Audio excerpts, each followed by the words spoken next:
જે વિધાનસભાની જે પેટા ચૂંટણી છે તે જૂન 2024માં ચૂંટાયેલા સભ્યોને છે તે કોણે શપથ લેવડાવ્યા હતા? તો મિત્રો આમાં જવાબ આવશે જે વિધાનસભાના અધ્યક્ષ છે હાલમાં તે છે શંકરસિંહ ચૌધરી. તેમણે છે આ ચૂંટાયેલા જે છે ધારાસભ્યોને છે શપથ લેવડાવ્યા હતા. હવે મિત્રો આપણે વાત કરીએ કે કયા કયા ધારાસભ્યો ચૂંટાયા હતા. તો વિજાપુર વિધાનસભામાંથી ડૉક્ટર સી.જે. ચાવડા, પોરબંદર વિધાનસભામાંથી અર્જુનભાઈ મોઢવાડિયા, માણાવદર વિધાનસભામાંથી અરવિંદભાઈ લાડાણી, ખંભાત વિધાનસભામાંથી ચિરાગ પટેલ અને વાઘોડિયા વિધાનસભામાંથી ધર્મેન્દ્રસિંહ વાઘેલા ચૂંટાયા હતા. ત્યારબાદ આગળ વાત કરીએ તો ગુજરાતમાં છે રાજ્ય કક્ષાની યોગ દિવસની ઉજવણી ક્યાં કરવામાં આવી હતી? તો જવાબ આવશે બનાસકાંઠાના નળાબેટ ખાતે છે જે રાજ્ય કક્ષાના યોગ દિવસની ઉજવણી કરવામાં આવી હતી. ત્યારબાદ મુખ્યમંત્રી ભૂપેન્દ્રભાઈ પટેલે વિશ્વ પર્યાવરણ દિવસ નિમિત્તે નમો વન છે તેની મુલાકાત લીધી હતી. તો તે ક્યાં આવેલું છે?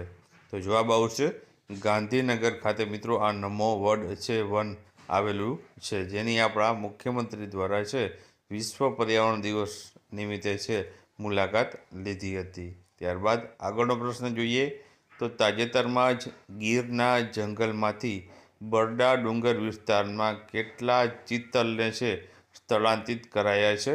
તો જવાબ આવશે 23 જેટલાને. ત્યારબાદ આગળનો પ્રશ્ન છે કે રાજ્યવ્યાપી પલ્સ પોલિયો અભિયાનનો ક્યાંથી મુખ્યમંત્રી શ્રી ભૂપેન્દ્ર પટેલ દ્વારા છે પ્રારંભ કરાવવામાં આવ્યો હતો? તો જવાબ આવશે ગાંધીનગર ખાતેથી આનો છે પ્રારંભ કરવામાં આવ્યો હતો. ત્યારબાદ Bharat centre of Olympic research and એજ્યુકેશનનું ઉદ્ઘાટન ક્યાં કરવામાં આવ્યું હતું? તો જવાબ આવશે ગાંધીનગર ખાતે ઉદ્ઘાટન કરવામાં આવ્યું હતું અને ઉદ્ઘાટન પ્રસંગે પીટી ઉષા જે હાજર રહ્યા હતા. ત્યારબાદ ISO 9001:2015 સર્ટિફિકેશન છે કોને એનાયત થયું છે? તો જવાબ આવશે ગુજરાત મુખ્યમંત્રી કાર્યાલયને છે આ સર્ટિફિકેટ છે એનાયત થયું છે. ત્યારબાદ આગળનો પ્રશ્ન કે તાજેતરમાં જ 2024ની 7મી જુલાઈના રોજ કેટલામી જગન્નાથજીની રથયાત્રા અમદાવાદમાંથી નીકળી હતી? તો જવાબ આવશે 147મી જે રથયાત્રા છે અમદાવાદમાંથી નીકળી હતી. ત્યારબાદ આગળનો પ્રશ્ન છે કે ગુજરાતમાં શ્રમિક બસેરા યોજના કે જેમાં 5 રૂપિયામાં હંગામી આવાસ આપતી યોજનાનું છે ક્યાંથી ખાતમુહૂર્ત કર્યું હતું? તો જવાબ આવશે અમદાવાદના જગતપુર ખાતેથી. ત્યારબાદ એક પેડમાં એક નામ અભિયાન અંતર્ગત મુખ્યમંત્રી ભૂપેન્દ્ર પટેલ દ્વારા ગાંધીનગરમાં કયા વૃક્ષ વાવી કરાવ્યો હતો? તો જવાબ આવશે વડ વૃક્ષ છે મિત્રો ભૂપેન્દ્રભાઈ પટેલે છે જે વાવ્યો હતો. આ અભિયાનને છે જે છે અંતર્ગત તેમણે છે ગાંધીનગરમાં છે વડ વૃક્ષ વાવ્યું હતું. ત્યારબાદ 9 ઓગસ્ટ 2024ના રોજ વિશ્વ આદિવાસી દિવસની છે રાજ્ય કક્ષાની ઉજવણી ક્યાં કરવામાં આવી હતી? તો જવાબ આવશે સાબરકાંઠાના ખેડબ્રહ્મા તાલુકાના આડકતા ઇન્સ્ટિટ્યૂટ નવી મેત્રાલ ખાતે છે આ આદિવાસી દિવસની રાજ્ય કક્ષાની ઉજવણી કરવામાં આવી હતી. ત્યારબાદ તાજેતરમાં જ મુખ્યમંત્રીશ્રી દ્વારા 75મા વન મહોત્સવનો જે પ્રારંભ છે ક્યાંથી કરવામાં આવ્યો હતો? તો જવાબ આવશે દેવભૂમિ દ્વારકાના કલ્યાણપુર તાલુકાના ગાંધવી ગામે છે આનો પ્રારંભ કરવામાં આવ્યો હતો અને ગાંધવી ખાતે મિત્રો હરસિદ્ધિ વનનું લોકાર્પણ કરવામાં આવ્યું હતું. ત્યારબાદ 78મા સ્વતંત્રતા દિવસની રાજ્ય કક્ષાની ઉજવણી ક્યાં કરવામાં આવી હતી? તો જવાબ આવશે નડિયાદ ખાતે છે 78મા સ્વતંત્રતા દિવસની ઉજવણી કરવામાં આવી હતી. ત્યારબાદ આગળનો પ્રશ્ન આપણે જોઈએ તો SDG ઇન્ડેક્સ 2023-24માં ગુજરાત આરોગ્ય સુખાકારી ક્ષેત્રે સતત કેટલામી વખત પ્રથમ ક્રમે રહ્યું છે? તો જવાબ આવશે સતત બીજી વખત છે તે ગુજરાત સુખાકારી ક્ષેત્રે પ્રથમ ક્રમ ઉપર રહ્યું છે. ત્યારબાદ આગળનો પ્રશ્ન છે 2024માં વિશ્વની સૌથી મજબૂત ફૂડ બ્રાન્ડ કઈ બની છે? તો જવાબ આવશે આપણે ગુજરાતની અમૂલ બ્રાન્ડ બની છે. ત્યારબાદ સપ્ટેમ્બરમાં ચક્રવાત અર્શના કચ્છના દરિયાકાંઠે તથા આસપાસના વિસ્તારોમાં રચાયું હતું. તો તેનું નામ છે તે કોણે આપ્યું હતું? તો જવાબ આવશે પાકિસ્તાને છે આ અર્શના નામ વાવાઝોડાને આપ્યું હતું.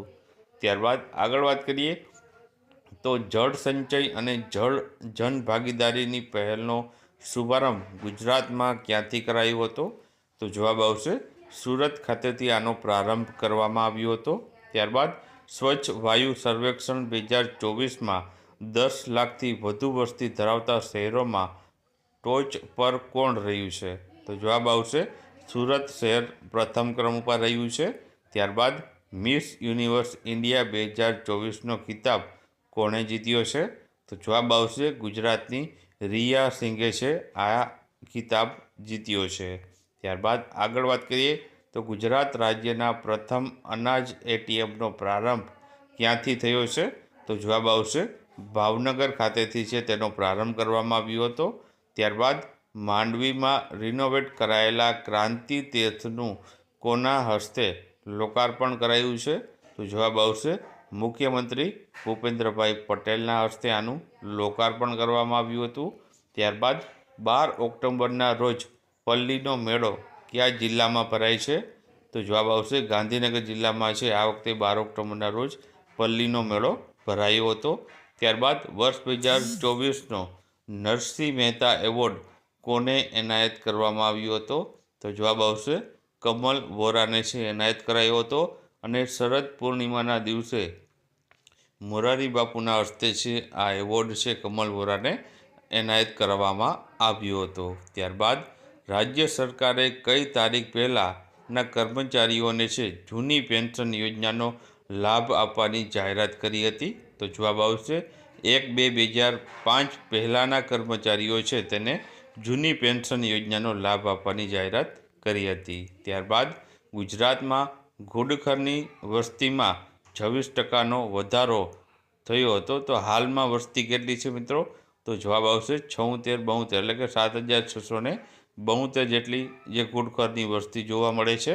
ત્યારબાદ આગળ વાત કરીએ તો નરેન્દ્રભાઈ મોદી અને સ્પેનના વડાપ્રધાન પેડ્રો સાંચેઝે છે ક્યાં C295 એરક્રાફ્ટના અંતિમ એસેમ્બલી લાઇન પ્લાન્ટનું ઉદ્ઘાટન કર્યું હતું? તો જવાબ આવશે વડોદરા ખાતે. ત્યારબાદ તાજેતરમાં જ જીપીએસસીના ચેરમેન છે તે કોણ બન્યું છે? તો જવાબ આવશે હસમુખભાઈ પટેલ છે જીપીએસસીના ચેરમેન બન્યા છે તાજેતરમાં. ત્યારબાદ ગુજરાતના સૌથી મોટા વેસ્ટ ટુ એનર્જી પ્લાન્ટનું કોણે અમદાવાદ ખાતે લોકાર્પણ કર્યું હતું? તો જવાબ આવશે અમિત શાહે લોકાર્પણ કર્યું હતું. ત્યારબાદ ગુજરાત વન વિભાગ દ્વારા ડોલ્ફિન વસ્તી ગણતરી કરાય તો હાલમાં કેટલી છે? તો જવાબ આવશે 680 જેટલી ડોલ્ફિન જે છે જોવા મળે છે. ત્યારબાદ વડનગરમાં તાનારીરી ગાર્ડન ખાતે કોણે તાનારીરી મહોત્સવ 2024નો પ્રારંભ કરાવ્યો હતો?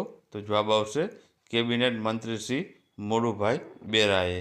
ત્યારબાદ ગિરનારની લીલી પરિક્રમાનો વિધિવત પ્રારંભ ક્યારથી થયો હતો? તો જવાબ આવશે કારતક સુદ 11ના દિવસે આનો પ્રારંભ કરવામાં આવ્યો હતો. ત્યારબાદ ગુજરાતના ચોથા નાણાં પંચના અધ્યક્ષ તરીકે છે કોની નિમણૂક થઈ છે? તો જવાબ આવશે યમલ વ્યાસની નિમણૂક કરવામાં આવી છે. ત્યારબાદ મુખ્યમંત્રી શ્રી ભૂપેન્દ્રભાઈ પટેલે ખેડૂતો માટે પોષણક્ષમ ભાવે મગફળી, સોયાબીન, અડદ અને મગની ખરીદીનો રાજ્યવ્યાપી પ્રારંભ ક્યાંથી કર્યો હતો? તો જવાબ આવશે હિંમતનગરથી પ્રારંભ કરવામાં આવ્યો હતો. ત્યારબાદ ગુજરાત પોલીસ ભરતી બોર્ડના અધ્યક્ષ તરીકે છે કોની નિમણૂક કરવામાં આવી છે? તો જવાબ આવશે આઈપીએસ નિરજા ગોટરુની. ત્યારબાદ આગળનો પ્રશ્ન ગુજરાત સરકારની 11મી ચિંતન શિબિરનું આયોજન ક્યાં કરવામાં આવ્યું હતું? તો જવાબ આવશે સોમનાથ ખાતે આયોજન કરવામાં આવ્યું હતું. ત્યારબાદ કવિશ્વર શ્રી દલપત